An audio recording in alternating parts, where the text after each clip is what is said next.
ஓ வெற்றி பண்ணா 10 ரன் 2 ஓவருக்கு கதிர் கண்டினியூ பண்றாரு. அப்பா ஓ ஃபீல்டர் இல்ல ஆப்ல எங்க இருக்காங்க டபுள் அண்ட் இப்போ ட்ரிபிள் ஓடிடுவாங்க டெஃபினட்டா. அண்ட் ஒரு ட்ரிபிள் மட்டுமே. ஓ இங்க ஸ்டோரி இருக்காங்க குயிக்கா ஒரு சிங்கிள் மட்டுமே. இன்னொரு சிங்கிள் அங்க Step down and half cutter variation. That ball.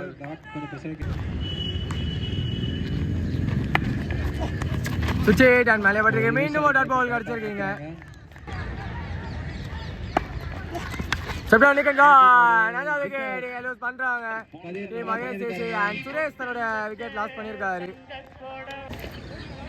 நம்ம 7ல நியூமன் நரேஷ் வந்திருக்காரு. அவருக்கான ஃபர்ஸ்ட் பால் டெலிவரி நரேஷ் பண்ணிருக்காரு. டபுள் கால் சிங்கிள் அண்ட் டபுள் ஓடிடுவாங்க கண்டிப்பாக. ஓ இல்ல ஒரு 1+ விக்கெட் கிடைச்சிருக்காங்க.